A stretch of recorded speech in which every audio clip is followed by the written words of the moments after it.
Hello, I'm here in the largest LUSH store in the world on Oxford Street in London. And it's LUSH's 20th anniversary this year.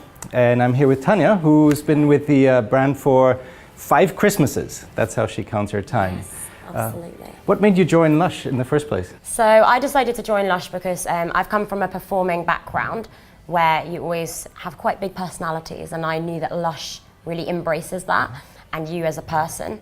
So that's why I wanted to work for a brand that really kind of encompasses you and who you are and what you can bring to the team as well. When you say performing background, were you training to be an actress? Yeah, absolutely. So I did drama school training to go into like musical theatre, but then kind of through working for LUSH, I noticed that I also had a big passion for this brand as well. And now that's kind of where my career is headed as well. Do you still remember being interviewed for the job? I do. So my interview was actually really interesting. It was a group interview. So LUSH do recruitment evenings, recruitment mornings, where you come with a group of people and they set you kind of tasks and activities to do. And it's always really fun. I know a lot of people walk away from them feeling like you've been almost like at a class or a kind of an activity or something. It doesn't feel like an interview at all. So it's really fun. They set you all kinds of interesting things to do and all about interacting with the team as well. What might be one of the examples of an interesting thing to do? So one thing that we do that really sticks out in my mind is there was a box of objects, just random objects, things like sellotape, it could be a pencil, and you had to pick an object out of the box and then imagine that it's some amazing creature or a product. It could be anything, you just have to use your imagination and then to make up a story about it. And I remember they said that you can turn it into a song, a dance, a rap, whatever you wanted. And I guess that was just to see kind of how you can get your personality across and how, you know, not to be afraid of the circumstance as well and kind of just to challenge you. So that was a really fun activity that always sticks in my head from my recruitment day. So they're clearly looking for something in you that, I guess, an attitude or a way of behavior. Yeah. In terms of the guidance the brand gives you when you express yourself on the shop floor, is there guidance or is it pure anarchy? So it's definitely, you know, always sticking with the brand and being on brand within brand guidelines, but you definitely don't feel limited. So you can absolutely be who you are in terms of the way you dress. They do have, you know, a uniform policy in terms of like black and white, but then in terms of accessories, hair, makeup, you can really do whatever you like. And I know they really embrace you, your personal style as well, and how you like to be, but of course always sticking into like professionalism as well and being at work. But yeah, they definitely let you bring out your own personality and really like shine on the shop floor. They always say that's what brings the customer experience to a high standard, is like you as a person, as a shop assistant or a supervisor. That's what you bring to the shop floor. So much inspires me, but one thing that always sticks out as being so inspirational is just how kind of ethical we are as a company. So going in with things like our packaging, we really are very careful not to use excess packaging. A lot of our products are naked, so no packaging at all. And when they are packaged, they always have a face sticker. So this is something I remember learning in my first induction day. There's a sticker of the person who's made the product, when it was made, when to use it up by, because all of our products are fresh as well. So that's something I always remember, is just when you are in the shop, all these products around you have been made so fresh and you know exactly who's made it. It's just really special. So that's something that I always like to share on the shop floor with my customers as well, and with staff that are starting. And did you know the background of the brand before you joined, or would a typical person here know the background of the brand?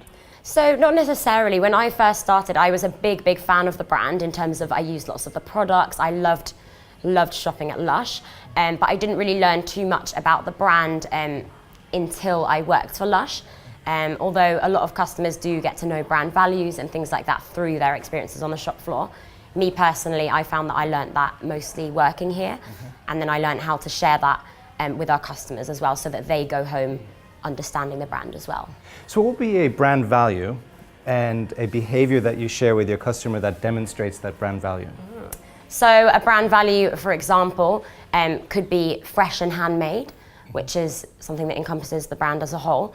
And then something to share that with a customer could be when we're actually making fresh handmade products. So when we do our parties or workshops, for example, and you're physically seeing that product being made by a member of staff and a group of customers, then those customers are physically in front of their eyes seeing that product be made fresh. So that would be an example. And this store is really to celebrate the experience around Lush. It's on 3 different levels. They're experience zones. Could you tell us a little bit about what this store has brought to the brand? Because some of the stores are quite small and intimate. Yeah, absolutely. So this store has brought so much to the brand. Just in terms of the whole entire store is an experience. So from the second you walk in, you've got a huge sink that's almost the size of a bathtub. So immediately that really enhances our customers' experience just by seeing that visually in front of their eyes. And then as you walk through, you've got all kinds of experiences, things like a hair lab, which is a live area where we can demonstrate hair products onto our customers if they're interested. Live henna as well, which is our natural hair dye. You've got also a perfume gallery. So down here on this floor, we have an immersive gallery. We've even got a spa as well. So we've just got lots of features that you can't always find in other Lush stores. And that's something that creates the ultimate Lush experience for customers and also staff as well. So we get so many international people coming into this shop, and it is a destination shop in itself. So and of course, the experience starts before you walk in. You can smell Lush. Absolutely, yeah. And being such a big presence on Oxford Street as well, which is the busiest shopping street in Europe, everybody can see us. So as soon as you walk past our shop, you know that it's Lush, and it's a really big statement for the brand as a whole as well. And one thing I observed is lots of products. We can see them here. They're not packaged. You can touch them, and you often demonstrate them on the customers themselves. Yes. You might rub in a cream. Is that something that comes natural? And maybe in different parts of the world, there might be different reactions from the customers to this. Yeah, absolutely. So demonstrating our products is really, really important, just to make sure that our customers go home fully understanding how that product works, especially as you said, seeing something that is naked with no packaging a lot of the time, you wouldn't know how it's used unless it's demonstrated. So that is something for me within Lush, it comes very naturally because the products are there, they look so enticing, they're all out, ready to be felt and ready to be massaged into the skin. So a lot of the time that will come naturally to get that straight on the customer's skin. Sometimes when we get customers coming from different cultures, they can occasionally be, at first it's something different to them and different to their culture, but as soon as they feel relaxed in our company, often they're very, very open to it and they love getting 5-star demonstrations of our products. What kind of things do you celebrate? What kind of behaviors do you celebrate, and how do you celebrate them when you do? Yeah, so within Lush, the behaviors that we celebrate always are having a really, really positive mind frame and a really positive kind of outlook on everything. So that's something we really celebrate with our staff. It's just always coming to work. It actually says it in our job description, is to come to work always feeling, excited and happy about being here. And I think that really does speak for itself, because you see the staff on the shop floor and how happy they are and how much they do love their jobs, and you can really, really see that, and it is genuine. So that's definitely a kind of behavior we look for through recruitment and then through training and everything as well. So definitely just being really open and positive, open to training and learning from your teams as well is really important. Very good. Well, thank you very much, Tanya. Thank you very much.